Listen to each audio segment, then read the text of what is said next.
అందరికీ నమస్కారం. Welcome to my channel. ఈ వీడియోలో ఏపీ ప్రభుత్వ పెన్షనర్స్ అందరికీ ఇప్పుడే అందిన తాజా వార్త అండి. మరి పూర్తి వివరాలేంటో వీడియోలో తెలుసుకుందాము. వీడియోనైతే ఎక్కడ గాని స్కిప్ చేయకుండా ఎండ్ వరకు చూసేయండి. అప్పుడే ఇన్ఫర్మేషన్ పూర్తిగా అర్థమవుతుంది. అలాగే వీడియో చూస్తున్న ప్రతి ఒక్కరు వీడియోకి లైక్ చేయండి ఫ్రెండ్స్. ఈ వీడియోని తోటి ఉద్యోగ పెన్షన్ మిత్రులతో అయితే షేర్ చేయండి. కొత్తగా మన ఛానల్‌ని చూస్తున్నవారు ఇంకా ఎవరైనా సబ్స్క్రైబ్ చేసుకున్నట్లయితే వెంటనే మన ఛానల్‌ని సబ్స్క్రైబ్ చేసుకోండి. దీని ద్వారా నేను చేసే లేటెస్ట్ వీడియోస్ అన్నీ మీ వరకు రీచ్ అవుతాయి. ఇక ఆలస్యం చేయకుండా వివరాల్లోకైతే వెళ్ళిపోదాము.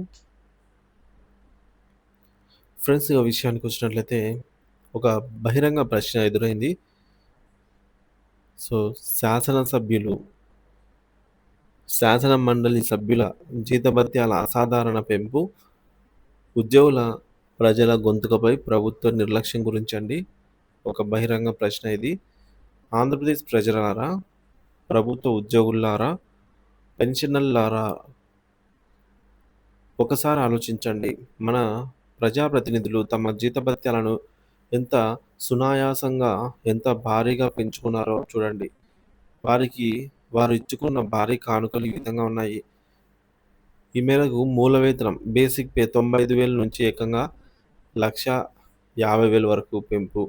అంటే సుమారు 58% పెరుగుదల.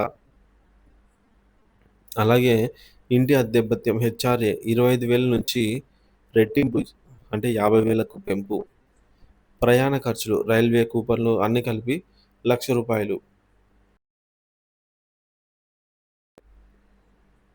మాజీ ఎమ్మెల్యే లేదా ఎమ్మెల్సీ పెన్షన్ 25,000 నుంచి 50,000 వరకు, అంటే రెట్టింపు దాదాపుగా.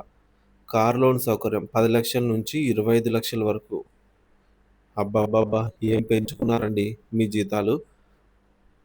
ఒకే బిల్లు, ఒకే చర్చ, ఏకాభిప్రాయంతో ఒక్కసారిగా వారి సంక్షేమం విషయానికొస్తే పార్టీల మధ్య విభేదాలుండవు, ఆర్థిక కష్టాలు అడ్డురావు.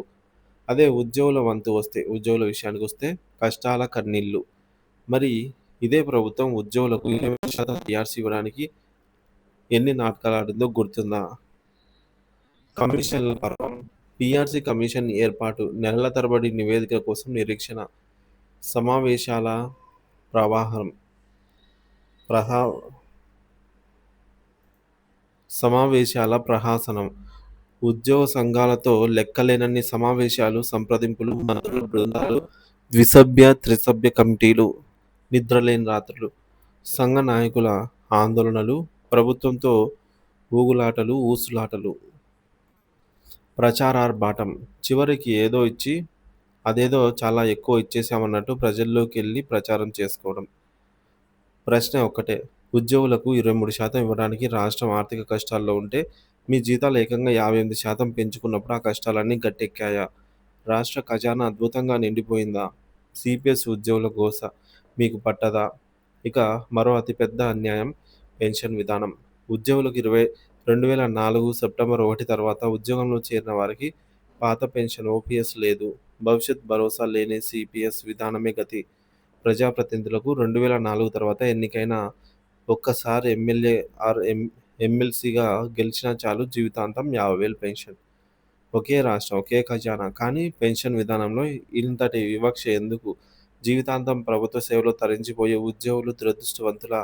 5 ఏళ్ల పదవిలోనే ఉండి మీరు అదృష్టవంతులా?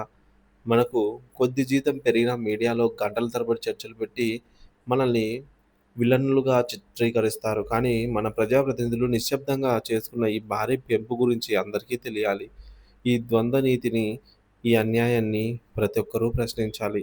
ఈ సందేశాన్ని దయచేసి, అంటే ఈ వీడియోని అన్ని గ్రూప్‌లో లో అయితే షేర్ చేయండి ఫ్రెండ్స్. సో, ఇట్లు మానవ హక్కుల సంక్షేమ సంస్థ మరియు బాధితులైన లక్షలాది మంది ప్రజలు.